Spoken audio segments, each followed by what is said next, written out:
बीरबल की खिचड़ी। बच्चों, यह कहावत हमने एशिया महाद्वीप के भारत देश की कहानियों से ली है। तुमने अकबर बीरबल का नाम तो सुना ही होगा और उनकी आपस की कहानियाँ भी सुनी होंगी। उन कहानियों में से बीरबल की यह कहानी बहुत मशहूर है और इतनी मशहूर है कि अब तो यह एक कहावत बन गई है, बीरबल की खिचड़ी पकाना। पर तुमको शायद यह पता नहीं होगा कि यह कहावत बनी कैसे। तो लो सुनो यह कहानी और जानो कि इस कहावत को कहाँ और कैसे इस्तेमाल कर सकते हैं। जाड़े का मौसम था। सारे तालाबों का पानी जमने जैसा हो रहा था। अकबर और बीरबल अपने शाही बगीचे में सैर कर रहे थे। ठंड महसूस करने के लिए अकबर ने एक तालाब के पानी में अपना हाथ डाला और तुरंत ही बाहर निकाल लिया। उस पानी की ठंड महसूस करके अकबर के दिमाग में एक ख्याल आया और उन्होंने बीरबल से पूछा, बीरबल, क्या कोई आदमी पैसों के लिए कुछ भी कर सकता है?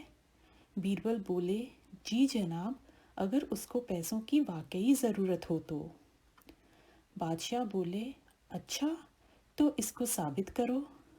अगले दिन बीरबल एक बहुत ही गरीब आदमी को लेकर आए जिसके पास कोई पैसा नहीं था और बोले, हजूर, यह आदमी पैसों के लिए कुछ भी कर सकता है।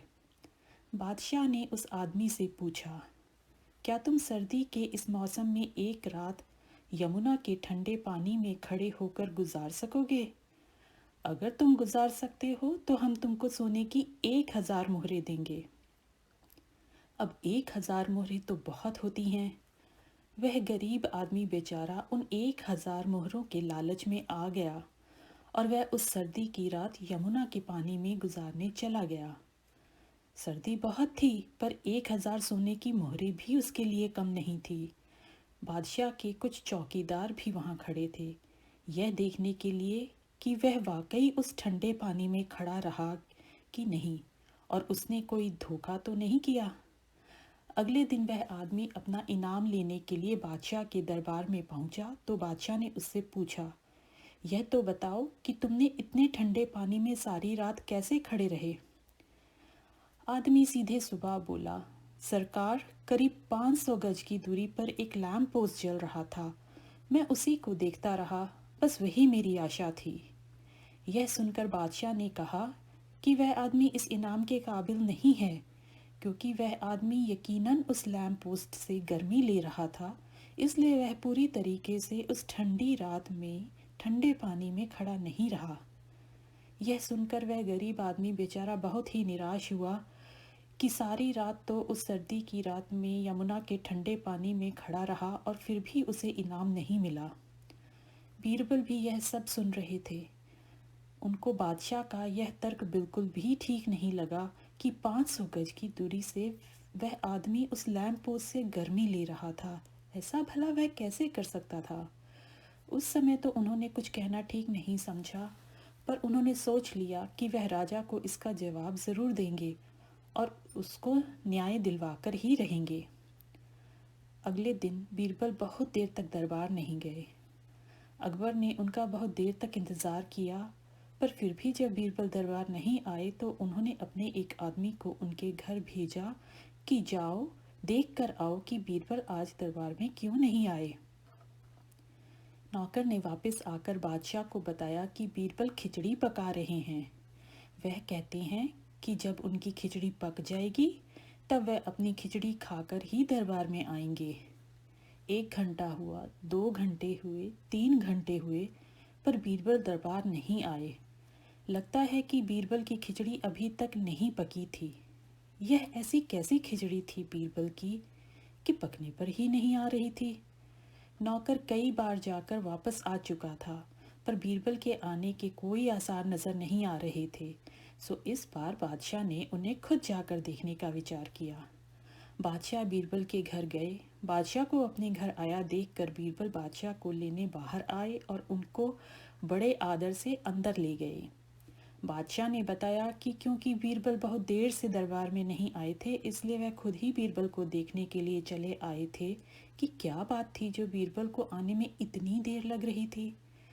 बीरबल बोले, सरकार, मैं अपनी खिचड़ी बना रहा था। जैसे ही मेरी खिचड़ी बन जाएगी मैं खिचड़ी खाकर तुरंत ही दरबार में हाजिर होता हूँ। क्या मैं तुम्हारी खिचड़ी देख सकता हूँ? कहाँ है वह? ज़रूर सरकार, क्यों नहीं, कहकर बीरबल उनको वहाँ ले गए जहाँ उनकी खिचड़ी बन रही थी। बादशाह को यह देखकर बड़ा ताज्जुब हुआ कि खिचड़ी की हांडी एक पेड़ की बड़ी ऊंची सी शाख पर लटक रही थी और नीचे ज़मीन पर दो चार लकड़ियों की सहायता से एक छोटी सी आग जल रही थी। बादशाह इसको देखकर जोर से हंस पड़े। उनसे पूछे बिना नहीं रहा गया। बीरबल, इस तरह से तो यह तुम्हारी खिचड़ी जिंदगी भर तक नहीं पकने की। इतनी दूर से और इतनी कम आग से खिचड़ी कैसे पकेगी?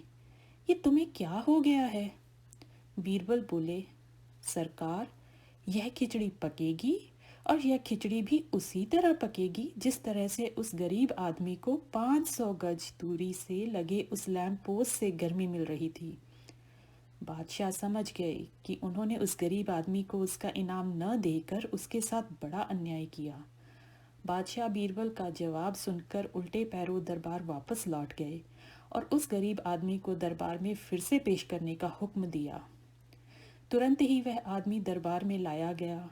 बादशाह ने उसको उसका 1000 सोने के सिक्के का इनाम और 200 सोने के सिक्के और देकर आदर सहित विदा किया। इस तरह बीरबल ने उस गरीब आदमी को उसका इनाम दिलवाया। आज भी जब किसी को किसी काम में असाधारण रूप से देरी होती है तो लोग कहते हैं, अरे, क्या कर रहे थे? क्या बीरबल की खिचड़ी पका रहे थे? इस कहावत को तभी इस्तेमाल करते हैं जब कोई आदमी किसी मामूली काम को करने में बहुत देर लगाता है या फिर उसी काम को ऐसे करता है कि वह कभी ख़त्म होने पर ही न आए।